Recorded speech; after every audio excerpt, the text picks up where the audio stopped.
दोस्तों माजिद मकसूद है यार। दोस्तों आज हम एक स्पेशल प्रोग्राम कर रहे हैं कि मुल्क में इलेक्शंस हुआ है और हमारे इलेक्शंस को दुनिया ने कबूल नहीं किया और बहुत सारा तनकीद हो रही, और हमारी डेमोक्रेसी पे भी वैसे तनकीद होती रहती। वो स्लोली ग्रेजुअली नीचे ही आ रहा है, हमारी रैंकिंग नीचे ही आ रही। इसके लिए आज मुझे एक कालमिस्ट दर्जा निगार सर इनाम शेख साहब ने वाया जूम ज्वाइन किया है। उससे हम पूछेंगे इस पूरी मुल्क की हालात पे और डेमोक्रेसी और एंटी डेमोक्रेसी फोर्सेस पे हम बात करेंगे। इनाम साहब, सबसे पहले तो आपको हम वेलकम करते हैं, और मेरा पहला सवाल ये है कि ये हमारे मुल्क में डेमोक्रेसी को इतना मजबूत क्यों नहीं किया जाता है, या डेमोक्रेसी को इतना वीकन क्यों किया जाता है? दुनिया हमारी डेमोक्रेसी को एक्सेप्ट क्यों नहीं करती? इसकी क्या वजह नजर आती है? माज साहब, बहुत मेहरबानी आपकी।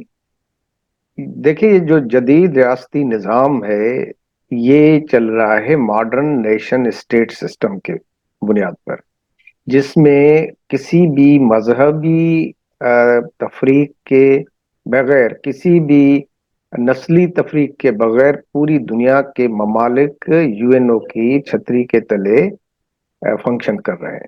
पाकिस्तान ने भी यूएनओ चार्टर पर दस्तखत किए थे। इसका मतलब है कि पाकिस्तान ने मॉडर्न नेशन स्टेट सिस्टम को कबूल किया। लेकिन कयाम के बाद जो पाकिस्तान और इंडिया का बंटवारा हुआ, तो इंडिया ने जो अपने इंस्टीट्यूशंस हैं उनको वंस फॉर एवर सेटल कर दिया। मिसाल के तौर पर उन्होंने अपनी इलेक्शन कमीशन बनाया। जो इलेक्शन कमीशन एक नॉन कंट्रोवर्शियल बॉडी है, जिस पर आज तक कोई एलिगेशन नहीं है, हालांकि इतना बड़ा मुल्क है और तकरीबन पूरा साल वहां पर इलेक्शंस होते रहते हैं। उन्होंने लैंड रिफॉर्म्स किए और बड़ी जागीरदारियां बिल्कुल खत्म करके रख दी। उन्होंने अपना आइन बनाया और उस आइन के मुताबिक ट्रांसफर ऑफ पावर को इंश्योर किया डेमोक्रेटिक बुनियादों पर। इसी तरह से उन्होंने अपनी तालीम और मुख्तलिफ शोबे जो थे उन पर तवज्जो दी और अपनी जो अस्करी कुव्वतें थी उनको सिविल क़यादत के अंडर में रखा। पाकिस्तान ने बिल्कुल उसके उलट किया। और सॉरी टू से, वो शुरू शुरू जो है पाकिस्तान के बानी से ये चीज शुरू हो गई कि वो खुद ही मुस्लिम लीग के सदर भी थे और जो है वो आइन साज असेंबली के भी सदर थे और गवर्नर जनरल भी थे। तो ये पावर की कंसंट्रेशन शुरू शुरू से ही एक आदमी के हाथ में दी गई और उसके बाद जितने भी लोग आए उन्होंने प्रैक्टिस की। इस इसके बरक्स हमारे पड़ोसी मुल्क में ये हुआ कि उन्होंने अपने प्राइम मिनिस्ट्रियल कैंडिडेट को कह दिया कि भाई या पार्टी चलाओ या हुकूमत चलाओ। उसने कहा मैं हुकूमत चलाऊंगा, तो पार्टी दूसरे चलाने लगे। तो उसके बाद जो एक आप देखते हैं कि मुल्क में सियासी एक रसाकशी रही। कभी नून आ रहा है, फिरोज खान नून, कभी बोगरा, कभी मोहम्मद अली चौधरी, कभी सोहरवर्दी, कभी जो है वो आई आई चंद्रीगर। मतलब एक म्यूजिकल चेयर बनी हुई थी। और इस अफरा तफरी ने बुनियादें फराहम की डिक्टेटरशिप को, और 1958 में मुल्क में डिक्टेटर आ गई, शिप आ गई।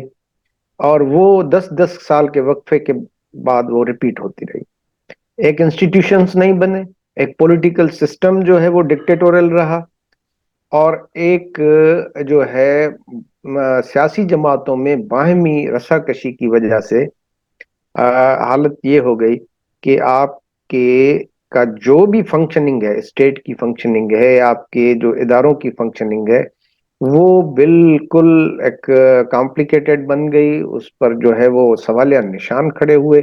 ये उसकी कंटिन्यूटी है जो आप आज के इलेक्शंस में देख रहे हैं कि मुल्की या गैर मुल्की जितने भी फेयर और फ्री ऑर्गेनाइजेशंस हैं, एलिमेंट्स हैं, वो इन इलेक्शंस को जो है मुकम्मल तौर पर कबूल, फेयर एंड फ्री कबूल करने के लिए तैयार तैयार नहीं। और अब तो जितनी सियासतदानों की वीडियोस आ रही हैं, जितनी जो है वो और हकायक मीडिया में आ रहे हैं, इससे तो वाज़ेह हो गया है कि वो हैं कवाकिब कुछ नजर आते हैं कुछ वाला मसला है। तो जो है वो ऐसे नहीं है कि सिर्फ पीटीआई बैक जो कैंडिडेट्स के साथ जाती हुई है, उनको भी जहां मौका मिला है उन्होंने भी अपना ہاتھ دکھایا ہے. اور میرا خیال ہے کہ اسٹیبلشمنٹ کے اندر جو رفٹ ہے، ایک گروپ ایک سائڈ کو سپورٹ کر رہا ہے، پارٹی کو سپورٹ کر رہا ہے، دوسرا دوسری کو، اس نے ملک کو ایک تجربے گاہ یا لیبارٹری بنا دیا ہے. اور جس کے نتیجے میں نہ آپ کے پولیٹیکل کیاس ہے، پولیٹیکل انسٹیبلٹی ہے، اور ریزلٹنٹلی آپ کا اکنامی کا حال برا ہے. اور مختلف جتنے زندگی کے شعبہ جات ہیں، اس میں تعلیم سے لے کر آپ جو صحت، جو بھی just you name it, tourism تک ایک ڈیزرے اور جو ہے وہ مایوس کن صورت حال ہے. اور یہ اب تو آپ دیکھیں کہ کیسر بنگالی صاحب جیسے اکنامسٹ اور انٹلیکچوئلس، وہ تو اب یہ کہہ رہے ہیں کہ اکنامی کی تو خیر ہے، خود ملک کے وجود پر کوئی معاملات آ گئے ہیں. تو یہ this is very you see alarming and very disastrous situation. اچھا انعام سنگھ، آپ نے بالکل صحیح کہا، کمپیریزن بھی کر دیا آپ نے انڈیا کے ساتھ. یہ بھی کہا جاتا ہے کہ جب تک آپ کے پاس پولیٹیکل اسٹیبلٹی نہیں آئے گی تو کسی طرح کی اسٹیبلٹی نہیں آئے گی. تو پولیٹیکلی یہ ملک ہمیشہ سے جیسے جب سے وجود آیا ہے انسٹیبل رہا ہے، یہاں پر کسی کو ایکسیپٹ نہیں کیا گیا. تو آپ کیا سمجھتے ہیں کہ اس ملک کو چلانے والے ان کے پاس یہ ریئلائزیشن ہے کہ اب تو جیسے آپ نے بنگالی صاحب کو ریفر کیا، تو اب تو ہم بالکل جیسے کہتے ہیں ایج پہ آ گئے ہیں.